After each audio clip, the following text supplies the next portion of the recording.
back to Sikh Meets World. I'm Gurwan Singh Ahuja, and I'm joined with my co-host Sean Singh Guman. For our second episode, Sean got to sit down with the first Sikh ever elected to a state congressional office, Manka Dhingra. She is well on her way to a successful political career in the state of Washington. So, Sean, what do you guys talk about? Well, Gurwan, I was able to meet her at her office in Redmond, Washington, and have a really great conversation learning about her American story and how she even ended up in public office. Cool. Please listen to a very powerful Kaur on the second edition of Sikh Meets World. Welcome to the show. Thank you so much for having me. What's it like being the representative from the 45th, which is Redmond and the suburbs of Seattle, the high-tech suburbs of Seattle, home to a little-known company called Microsoft? Well, I've lived in this area for over 20 years. So I really feel I have grown up with this area. It's changed a lot since the time when I moved here. Mm-hmm. So when my husband, Harjeet, and I moved into this area, there was one Indian grocery store about 20 minutes away. And so my family from California, my mother and mother-in-law, every time they would visit, they would call me and say, "Oh, what kind of masalas should I get you?" And so they used to get me my Indian groceries from California. And now if you walk into Redmond, Woodinville, Kirkland, Sammamish, it is so diverse. I have a choice of 5 Indian grocery stores 5 minutes from my house. And so the area has really changed. And so I actually am very proud to represent this area because I think it truly reflects my values and the way that I have developed as a human being, having lived here for so long. Could you share with our listeners just your immigrant story? I have an unusual immigrant story because my father actually went to USC and got his master's from California. Oh, wow. His Masi and uncle have lived here since the 60s.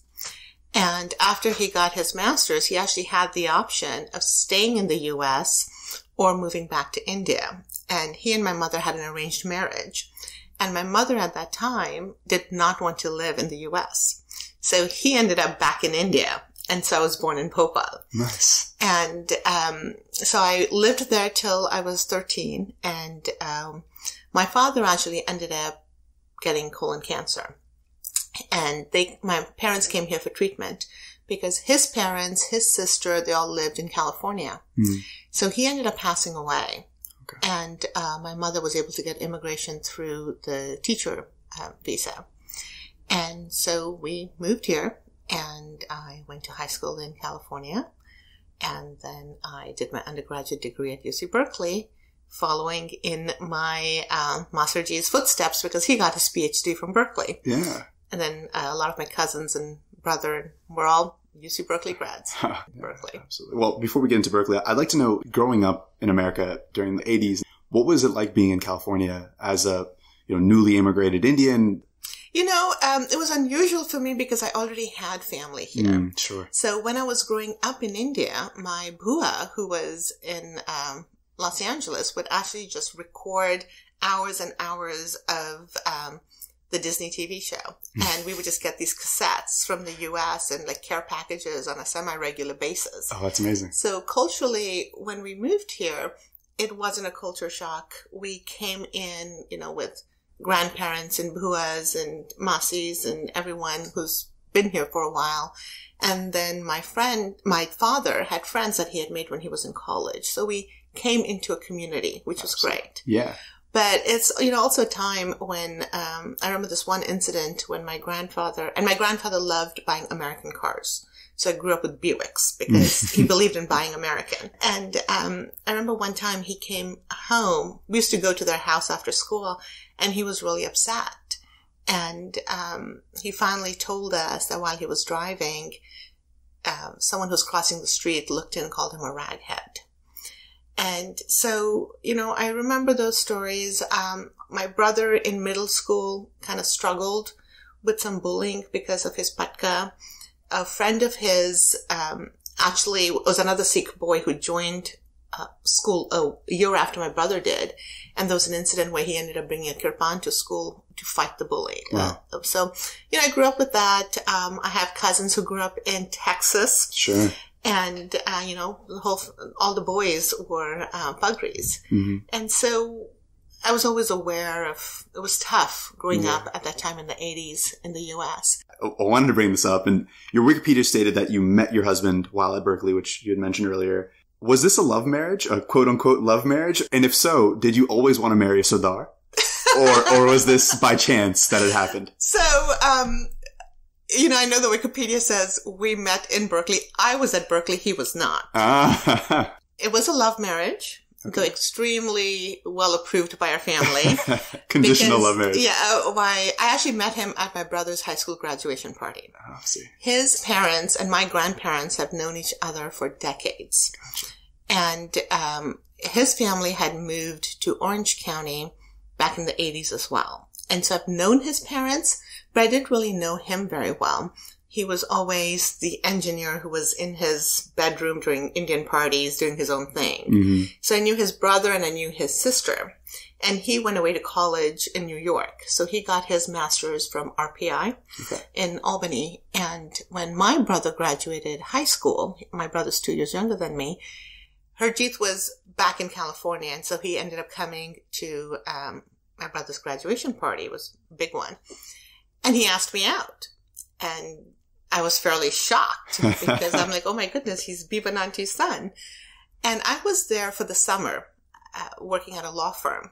And so I figured, maybe we'll go out. It's a summer thing and, we'll go our separate ways. So we started dating. My grandparents were thrilled. My mom, not so much. Oh, well, that's interesting.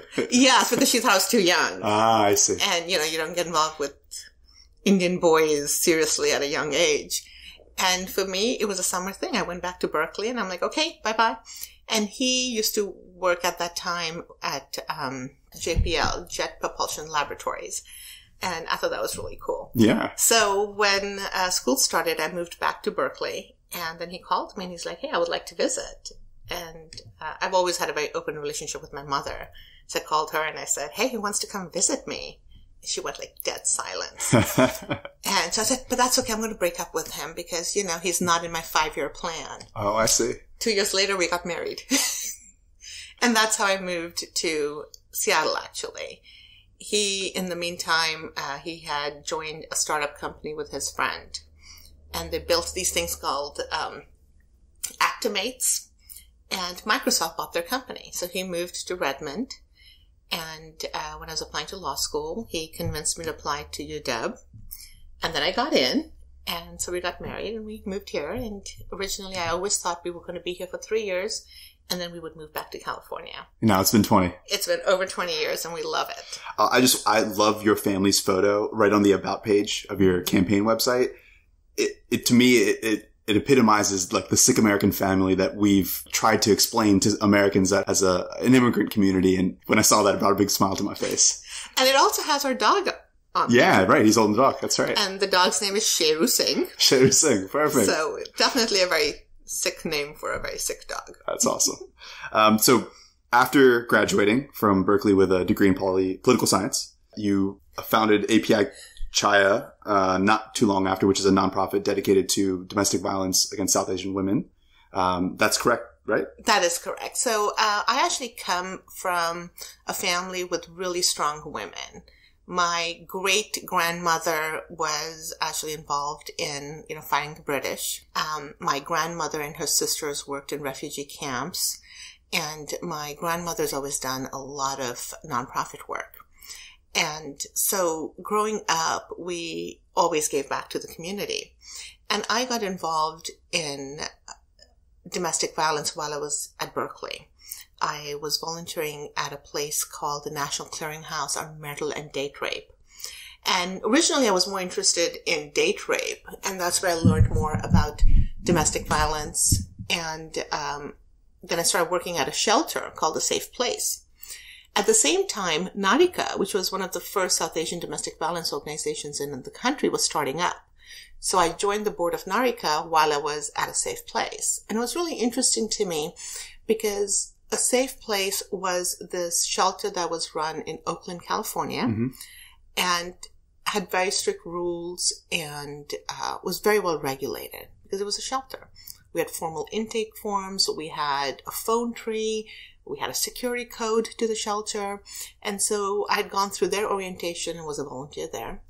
And then at Narika, where we had, a group really of women putting together a program on how to help South Asian women. That's amazing. And so the cultural differences were so extreme, but it was very intriguing for me. So when I moved here, I had, the background of both those organizations. I knew what I liked from one and what I didn't like from the other. So when I came here, I wanted to make sure I continued my work in domestic violence. And I reached out to many of the local organizations and I asked them, how many South Asian women do you serve? And the answer was consistent. We don't serve South Asian women. We don't think there's a problem in that community. And I'm like, no, that's not really true. And, being new to the area, the one Indian grocery store that I mentioned to you earlier, sure. I actually put up a flyer saying, hey, want to start a South Asian domestic violence group? Call me.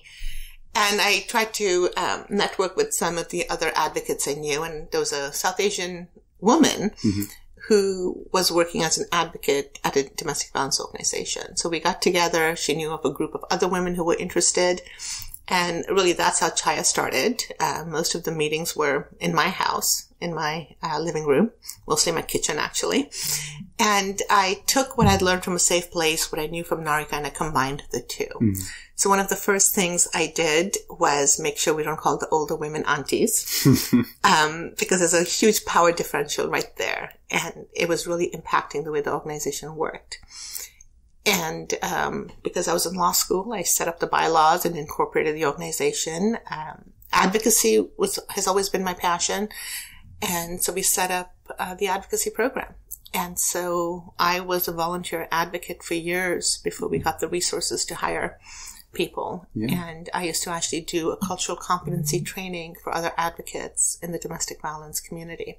So it's an amazing organization. I always talk about it being my firstborn. I started Which is going strong now. It's like a fully formed adult doing amazing things on its own. That's like a dream for National Sikh Campaign. It is, so that's what I talk about. When I had my kids, I left the board because I couldn't do so much. And to me, that was like, it's going away to college, leaving me and going. And then we merged with the API Safety Center. That was my baby getting married. And it's been a very, very successful marriage. It gives me hope as a nonprofit founder trying to, make it lasting and further kind of progress itself. You talked about going to law school. You clerked with the state Supreme Court after graduating and later joined the King County Prosecuting Attorney's office here. Now you're a senior Deputy Prosecuting Attorney alongside being a state senator. What about law drove you to pursue this path? So I knew very early on I wanted to go to Berkeley. I knew I wanted to go to Yale for law school and that I wanted to be a prosecutor. 5-year plan. Yale didn't want me.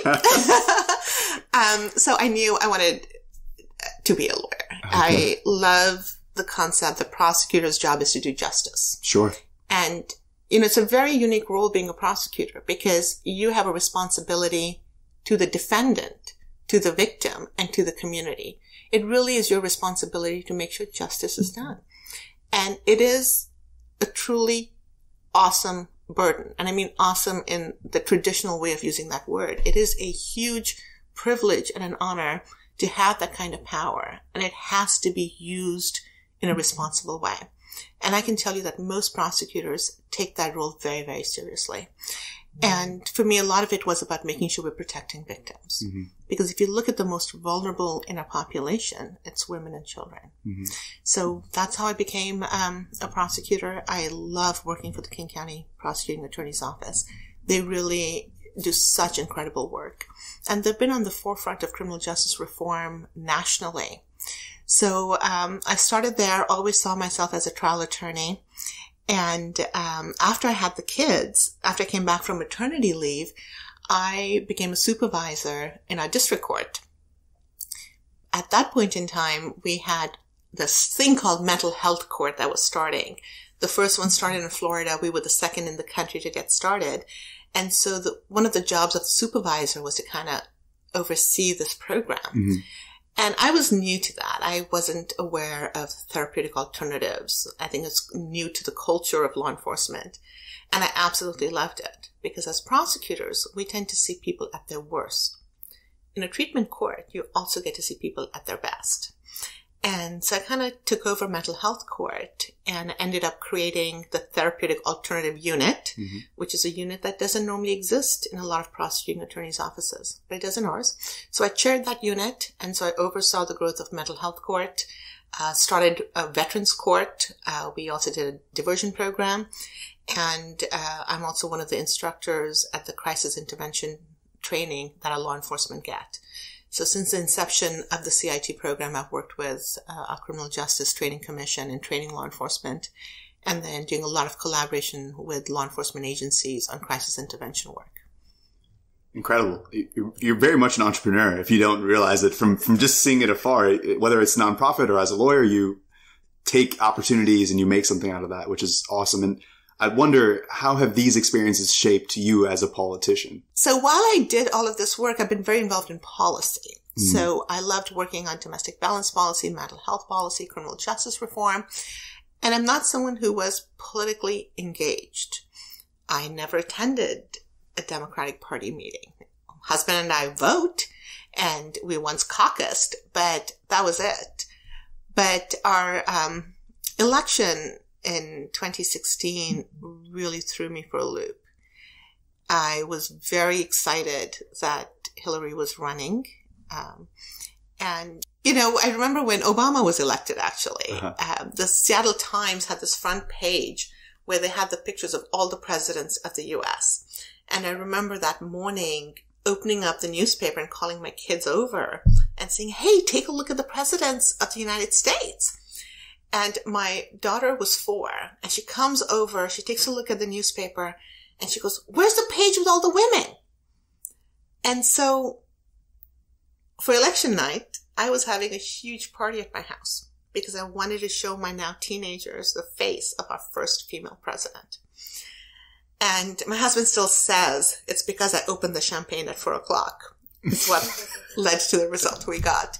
But I was simply devastated. I never thought I could have the reaction that I did on an election. And it really made me realize that I had to do something. And I attended my first Democratic Party meeting in December. And then 2 things happened, basically. I actually had gotten involved in hate crimes after 9/11. We had a Sikh cab driver who was assaulted in Seattle.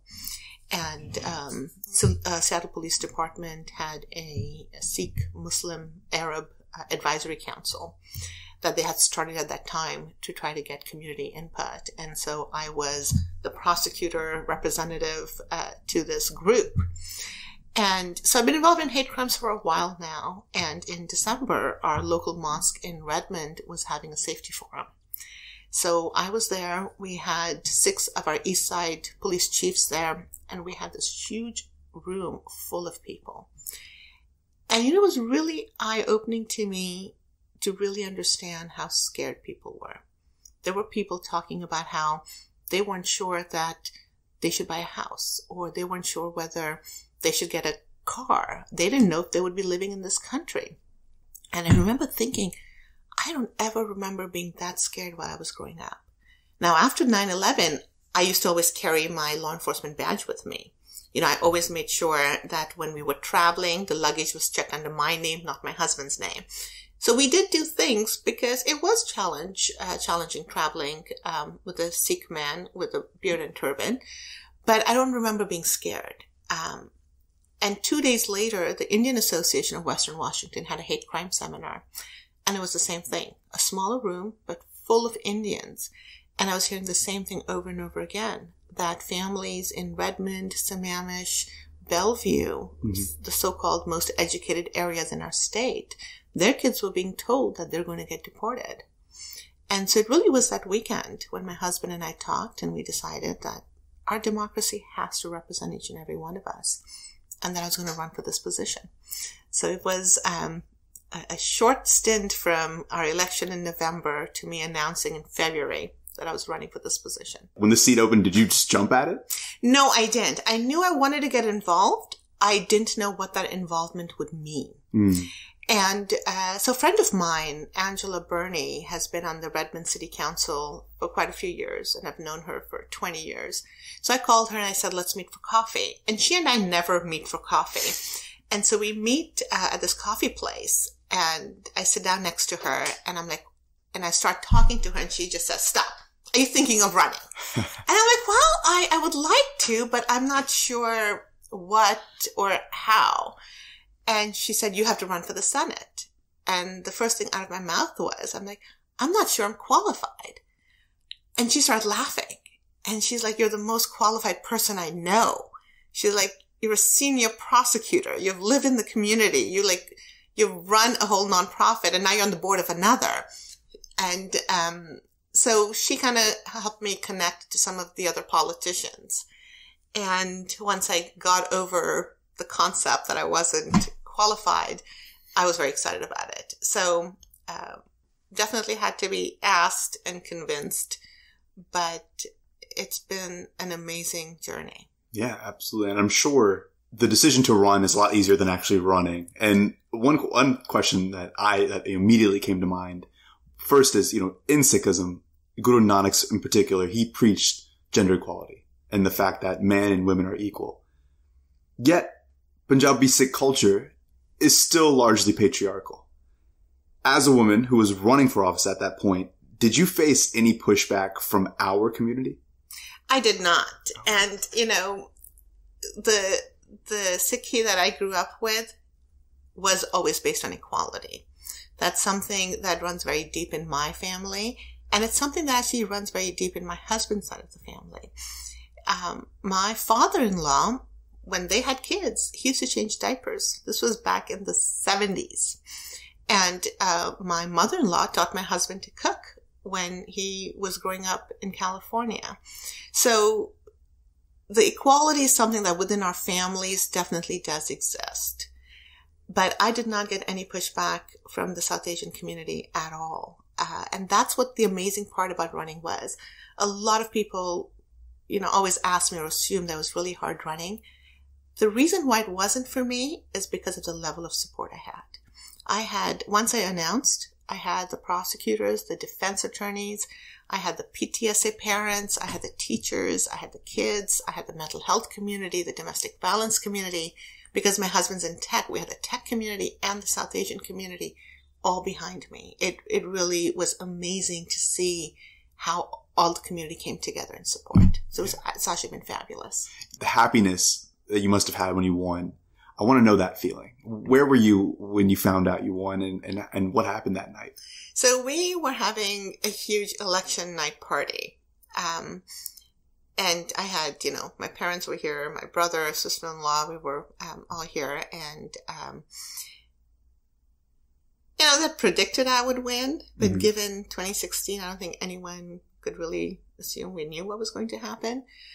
It was chaotic. I've never seen so many people packed into a room.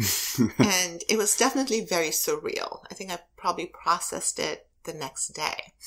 But the results came out and they announced right away. They called the election fairly quickly. And I found out because the entire room, there's this huge uproar. And so I didn't hear anything except the noise that everyone was making. And then they started chanting my name. And so I assumed I had won. So I was asking someone. With 55%, which is quite the feat in itself. Yes. And so I'd asked someone to confirm, to make sure. You called the AP yourself. Hey. But it was great. And we had, Joe Biden called me from his plane to congratulate me, which was great. Yeah. But it was an amazing evening. And it was just a continuation, really, of all the support that I felt from the very beginning. Any reference or any thoughts on defeating another Asian American woman who was running? It was really interesting that the Republicans found an Asian American woman to run against me. Yeah. And so I used to tell people, I said, the 45th is going to have an Asian woman as a senator. It doesn't matter who you vote for. You're getting an Asian woman as your next senator. And that was kind of cool to see. Right now, federally, excluding the judicial branch, the government is fully controlled by Republicans. We've seen their policy agenda this past year or so. especially since, Trump's election. Washington State has long been a state known for its gridlock. It was kind of a state that had always been, red and blue, and, it was kind of like Virginia, where I'm from, where it was always a mix. But with your election, Democrats now have full control of both legislative chambers and the executive branch. What's the significance of having a democratically run government? I mean, we saw it a little bit with Obama, but because of the crisis, there wasn't as much policy that could have been done. Well, frankly, that's why my election got the attention that it did. It was important locally because everyone here was so frustrated with the gridlock. This was the first time in years that they were not able to pass a capital budget. Mm-hmm. And there was frustration at the local level. We had a lawsuit against the state saying we're not funding education. We have a lawsuit saying we're not taking care of our mentally ill individuals. We have a lawsuit about a foster care system. Really, the three most vulnerable populations have to go to court in order to get any kind of funding. Mm. So there is that real life issue with who are we serving and how we're serving them. Then it was important statewide because it flipped control. And it was important nationally because of that control. And people wanted to have Washington join California and Oregon and really being this wall of blue that would stand up to Trump. And, now we talk about the blue wave that started on the West Coast that's going to hopefully flood the whole country. So it was important locally and nationally for that reason. And it really speaks volumes to the power of one vote. People feel disenfranchised, that they're not being heard, they don't have power, but they really do. Because my one vote changed the way policy is run in the state. We changed the way we govern. And so to everyone out there, I really want to make sure they understand that it is so crucial and important to vote, especially for the immigrant community. We have to make sure our voices are heard, because if they're not, we're shut out. And this year, because of this one single majority, we were able to pass Voting Rights Act. We were able to do reproductive parity. We passed net neutrality. The list goes on and on. We finally fully funded public education. We passed not one capital budget, but two, one from last year and one from this year. And, the list goes on. There are these amazing progressive bills. And 98% of the bills that we passed were passed with bipartisan support. So the issue isn't that these are just policies that the Democrats believe in. These are good policies that need to come for a vote. And unfortunately, the party that's in the majority controls what gets on the floor. Once these great ideas actually come to the floor, everyone votes for them because it's the right thing to do, it is responsible, and it creates accountability and transparency in our government. And I think that's what you get with a progressive agenda, is that good ideas, regardless of where they're from, will get to come on the floor for a vote. I was reading a bunch of stories about you as I was researching this podcast, and one thing we have always focused on with the National Sikh Campaign is to not put people down for not knowing about Sikhs or playing into negative storylines about hate crimes and being a victim mentality. In this Seattle Times article, this is like soon after you had won, you said, and I quote, "We ran a campaign based on values, not on hate, not on fear-mongering, not on putting the other side down." Can you further explain what you meant by this? So I always believe I am a positive person, and I believe you have to put out positive energy out in the world, because that is how you bring people together. And so it was very important for me, given the attention that this campaign had, that anything from my campaign would be positive. And because that's what I believe in. You have to look out for your fellow community. You have to do the right thing, and you have to be honest. And so I am proud to say that anything that came out of my campaign did not go negative. It was about strengthening communities. It was about bringing people together. And, I had a teen campaign committee. I had teens who worked on my campaign before I hired all of my staff. And so those are the values we even shared with the teens. I had a document that said values of our campaign, and that was part of it, was you had to be positive. You have to do things based on honesty and helping the community. And I think that's why the campaign was actually really fun for me, because it was this amazing experience that brought a lot of people together. And I think that is how we move forward.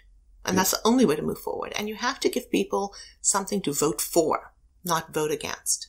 Yeah, absolutely. And I think the parallels between what Sikhi teaches you as a young person or just as a person and what your campaign had brought to the forefront are really in tandem. And I ultimately why I think Sikhs need to get into public office, which we'll talk about further in a bit. But, what were some expectations you had going into politics that turned out to be false? And what have you learned also that are, ultimately true?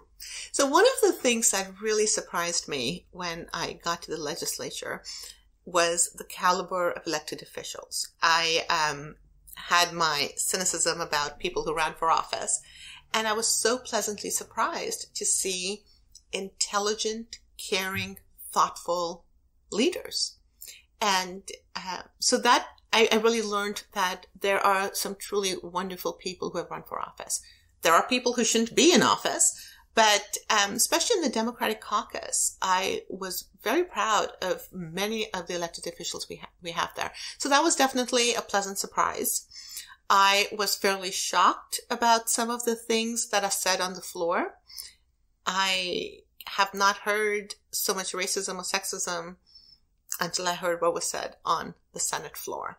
Wow. And I think people need to pay a lot more attention on what the elected officials are actually saying, because most people don't know it. We have TVW that records us every single time on every committee hearing, everything on the floor, but people don't hear it. And I think if they did, I think a lot of people would be voted out of office, as they rightfully should be.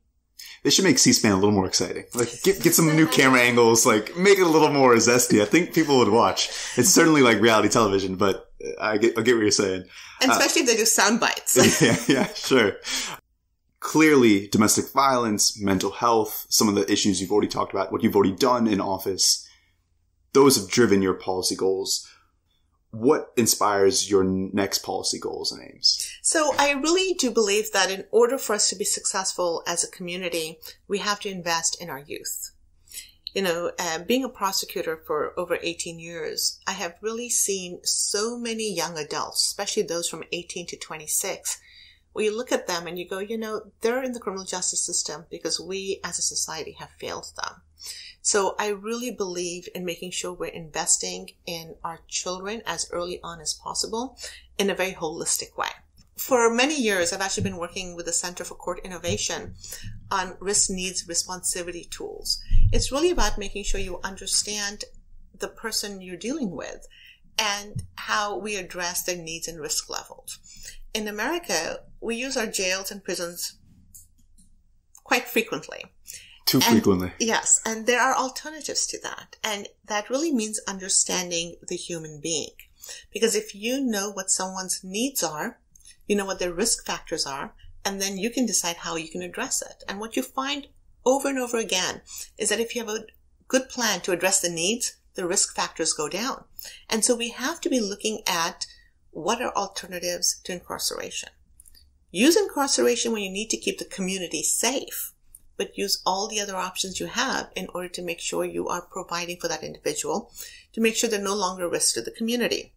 Now, these tools can be actually used for our children, the non-forensic ones. So when that preschooler, that kindergartner comes into school, let's make sure the school knows, does this child see domestic violence at home? Do they have mental health issues at home? Do their parents use drugs? Is this a child who speaks English? Is this a child who gets breakfast? Once you understand the needs of the child, once you understand what the risk factors are, then we can make sure we have an individualized plan to make sure that child is successful by age 18. And if we do that investment in our children early on, it's going to pay off tenfold by the time this child is 18, because they will not be utilizing the criminal justice system.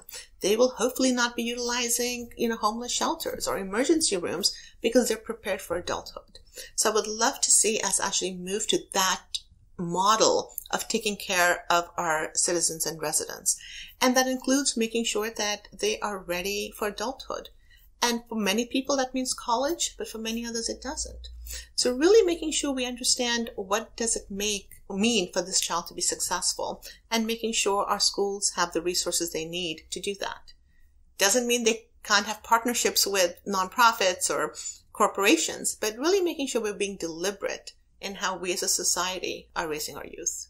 And I'm assuming, and this is presumptuous, but you're not a fan of Betsy DeVos and what the Department of Education is doing within the Trump administration. Absolutely not. I think you have to just look around the country to really understand that a fully funded public education system is the foundation of our democracy. And when you start having cracks in that foundation, we should be scared for our entire society. Mm-hmm. I mean, this is one of the reasons why people historically have moved to America. It's because there's dignity in labor, because everyone has the equal opportunity to succeed. And if you start chipping away at a fully funded public education system, that is what is on the chopping block. So we have to make sure we are protecting a fully funded public education system in this country. I don't want to talk about Trump too much. There's enough opinions out there on what he does. But I do want to know what you think about Sikhs in the United States who support him. For me, it's sometimes hard to fathom what's the reasoning. But you, as a person, as an elected official, what do you say to people in our community who support what he's doing? I really have no words. There's a lot I don't understand about the women who support him, the Indians that support him, the Sikhs that support him. And, people, that's what's great about this country. You have the right to choose and support whoever you want. But to me, if you value equality, if you value respect, honesty, that's a hard one to reconcile. All those values you kind of touched on right there. Clearly, their focus is within the religion. How has the religion helped you as a person, first, and second, now as an elected official? So the values definitely come from the religion and from my family. Though I will say we're not a very religious family in the sense of, I never grew up going to the Gurdwara every Sunday. Mm-hmm. We used to go for special occasions and off and on. My grandparents went to the Gurdwara every weekend. Yeah. My husband grew up going to the Gurdwara every weekend. He's an atheist now, by the way. Okay.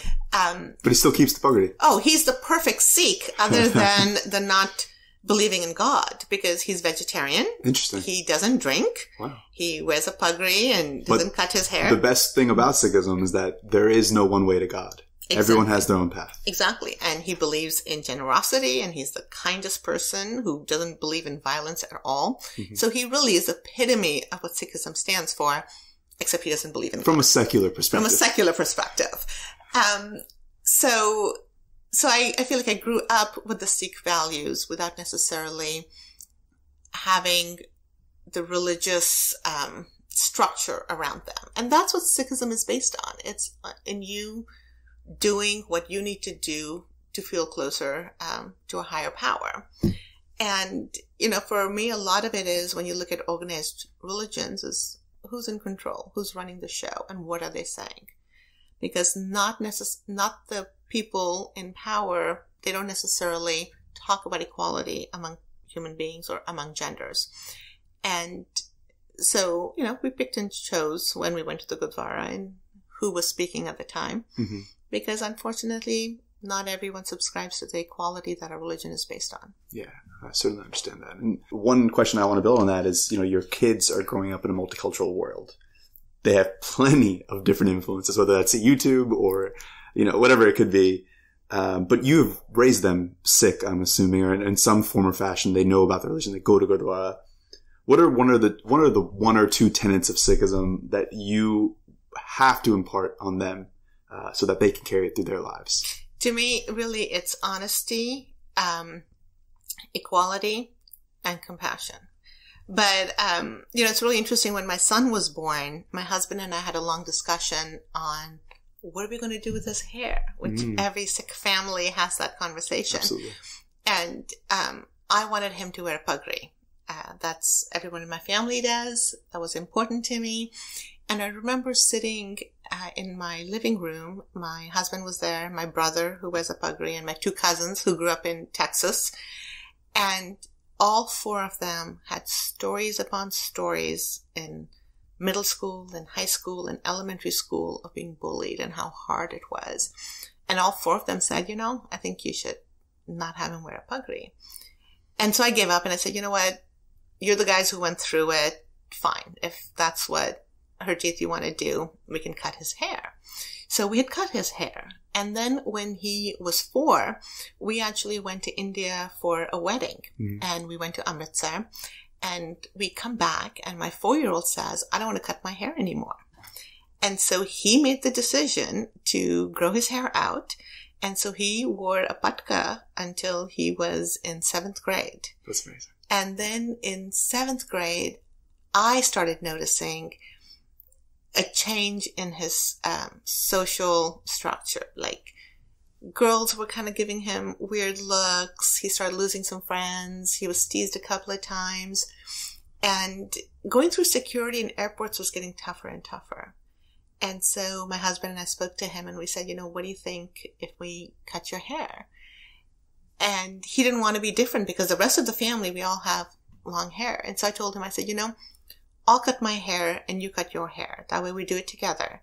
And let's just try it for a year. And if you don't like it, you can always grow it back. So he and I got our first haircuts together. That's amazing. Wow. Because it's not fair for me to ask my son to do it when I haven't done it. Yeah. So we did that. And I still struggle with it, but that's the reality. We as Sikhs wear our identity in front, and in today's culture, it's harder and harder to do that. And it's a decision we made, and I think we're all fine and happy with our decision. Yeah, sure. So the kids go to Gurdwara, they understand Seva. And they understand humility and honesty is huge for me. Yeah. My mom beat it in me that your ego is less than God. That's an incredible story. And a question I want to build up regarding, awareness is, do you think your constituents now know more about Sikhism, or your colleagues that you work with? Do you think that they have a better understanding now that you're an elected official? Or is it still kind of like you have to explain it? Well, all through school, like I would always go into the kids' classrooms and do a Sikhism 101 training. I have a PowerPoint presentation and everything. That's awesome. And definitely, pictures of the Golden Temple and really let them know it's real gold. Yeah. So I've always done that through the kids' school. I actually used the SALDEF training for law enforcement officers after 9/11. So I've done that through our office. So I think absolutely anytime you're out in public or hold any kind of position of authority, having that conversation and letting people know is really important. And I've had my staff on the campaign staff who went to the Gurdwara and they loved it. And actually they asked me recently whether we should go back. I'm like, absolutely. So absolutely. I think the more we're out there, the more we create awareness. Yeah. And just having, your husband on stage with you is that's in itself a visual that can't be, disregarded anymore. I mean, I think there's so much power to that. And, when I decided to run, or we decided to run as a family, he's like, maybe I shouldn't be in the family photo. And I'm like, absolutely not. This is our family and you're going to be in all my material. And he has been. There was racism that we dealt with during the campaign. And the other side definitely used his image, I think, in racist ways. But, it goes back to the fact that this community really is a very highly educated, high-tech industry who was not going to buy into that racist narrative that the other side was trying to plug. Absolutely. Who are some of your mentors that, helped you along the way get to where you are now? Oh, so many. None of us go on this journey on our own. Sure. So I think it starts off with, really my family, from the very beginning. Being there, I would say, even actually at the prosecutor's office, Dan Satterberg has been a really amazing boss and mentor to have with his vision of the criminal justice system and what that means. And, I love books and authors, and really I think there are mentors all around us if we're just willing to open ourselves up. Yeah. Just regarding Sikhs in Canada and the US who are going to national politics, whether it's Harjeet Sajjan or, all the PMs who are surrounding Trudeau, and here in America, Ravi Bhalla, who's now the mayor of Hoboken. And what do you say to them as someone who's also, that's your cohort, I would say, and then, future Sikh leaders? I think it's really amazing. It's been truly incredible to see the rise of so many Sikhs abroad. It's really wonderful. But to me, it goes back to the point you had made earlier. I think our religion and the values is really set up for us to be leaders in this realm and really lead with our values, which aren't just Sikh values. These are American values. These are values that all of us believe in. And I think that's why you're seeing that, just being able to have that conversation with honesty about what we need. And especially for Sikh women. I mean, we grew up, seeing images of Sikh women in the battlefield centuries ago. And so this image of a strong Sikh woman has been around for a long time. So I really hope to see a lot more Sikh women in politics taking on leadership roles. So, to kind of conclude all this, how can other Sikhs or just people that, maybe immigrant communities do what you have done? What would you recommend to them? What would be next steps if you were interested in reaching this level? So I've been telling people that we need to have a seat at the table, and we just have to we cannot wait to be invited. We really have to open that door, pull out that chair, and sit down, and make sure we leave that door open behind us so that others can follow. But we don't need to be invited. We should just make sure we go after what we want. Is there any obstacles or hesitations or anything that you had to face as someone who is brown, as a woman, as a Sikh, that you're like, watch out for this? Are there any watch outs that you want to share with the audience? My entire life. I was a Sikh woman prosecutor at an early age. Sure. I trained law enforcement in crisis intervention. There's stories upon stories upon stories on how you overcome racism and sexism. And unfortunately, that is what a lot of women in my generation have grown up with. And I think you just have to overcome it the best way you can and be positive about it. One of the stories that I actually have mentioned a few times, and I do it because it's a little funny, was, as I mentioned, I'm one of the instructors at the 40-hour crisis intervention training at the Criminal Justice Academy in Washington. And after I'd been an instructor for a few classes, I wanted to take the whole 40-hour class myself. So I go to a new session and I decide to sit at the back of the room because, I'm not an officer. I want, all of them to be in front. And this is this big stadium-style seating auditorium where the class is held. And I'm in the back row, and it's all male. Mm-hmm. And in front of me are these 3 or 4 officers who clearly know each other. Not quite sure they're really motivated to be there. And one of them turns around and says, "Hey, honey, can you get me a cup of coffee?" And I look at him and I go, "No, I don't think so." And after 10 minutes, he gets up to get coffee. I'm like, "Hey, can you grab me a cup of coffee?" And he gets me a cup of coffee. And the guy who he was with, he's like, "Nicely done." And the next day, I go to the front of the class and I do my presentation. He hadn't realized that I was a prosecutor. And so he comes up to me, he's really sheepish, and he goes, "Hey, I hope you realize I was just messing around." I'm like, "Yeah, that's fine." And then he spent the rest of the week being really, really nice to me. But to me, it's like, just kind of standing up for yourself, making sure you don't get discouraged by what you hear and see, and making sure you overcome it. So there are lots of things, especially when I first started with these old white attorneys coming to me and saying, "Did you run that by your supervisor? Does he really know what you're doing? Do you need that approved by someone else?" Or assuming I'm the clerk or the paralegal and not the attorney. I mean, it goes on and on. And that just is reality, unfortunately. Hopefully the next generation won't have to deal with a lot of this. Yeah. But you see that at every turn. Yeah. Well, hopefully with how 2018 is heading and trending, and the Me Too movement and all of this awareness that's finally happening, this will not be as much of a prevalent issue as it is. You live in Redmond, Washington. This is the center of change.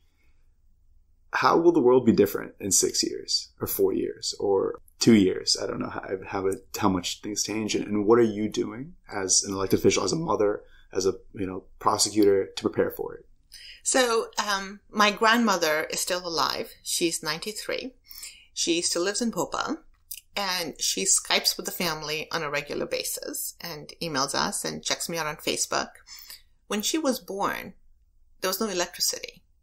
There was no sliced bread. And so if you look at the technology advancement in her lifetime, and you look at now, it's exponential year by year. My husband works at SpaceX. So our understanding of what our life is going to look like in 2 years, in 6 years, it's going to be dramatically different. I don't know whether in 10 years we're going to have houses with garages, because we may not need to own a car because we have autonomous vehicles. So life is changing at a very quick pace. I think as elected officials, we have to be forward-thinking and forward-looking and making sure we have the ability to make changes in order to understand and accept the technologies that's coming down. We also have to be realistic about what that means. Does this mean we're going to need bus drivers anymore? Do we need truck drivers anymore?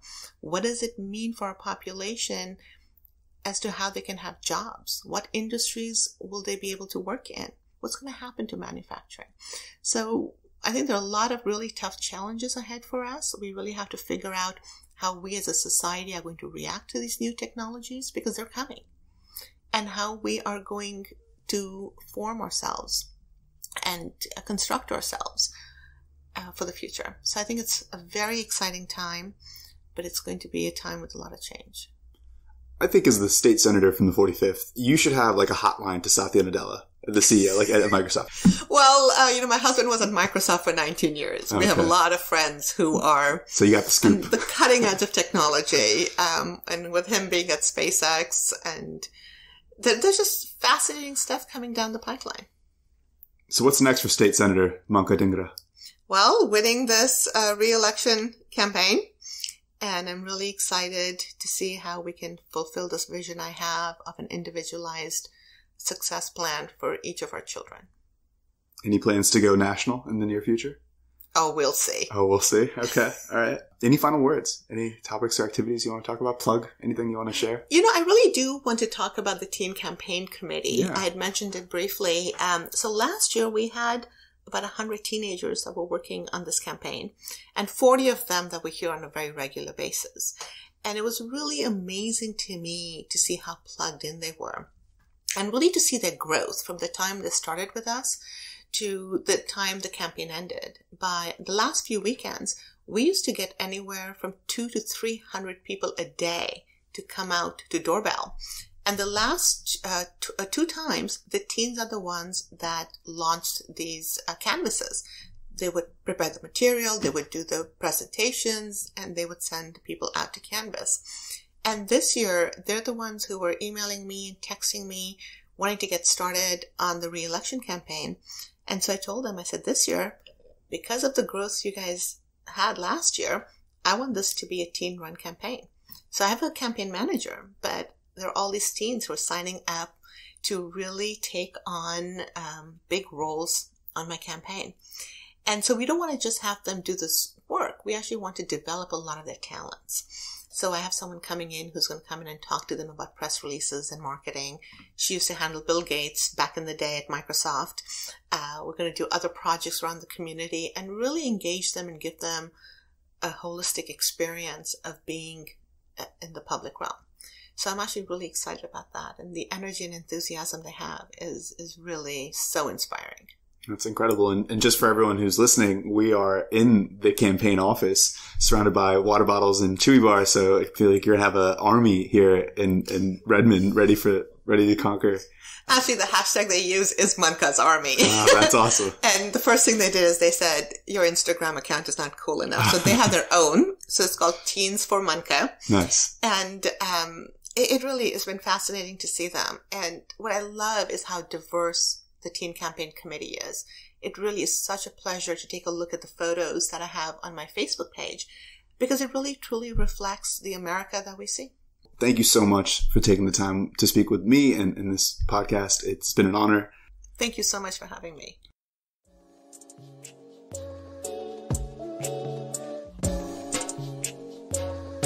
Hey everyone, thanks for listening. If you like the show, please rate and review the podcast on iTunes, subscribe to Sikh Meets World on your favorite podcasting platform, and share it with your friends and family. Stay tuned for our next episode, which comes out next month. And of course, be sure to check out the National Sikh Campaign website for more information.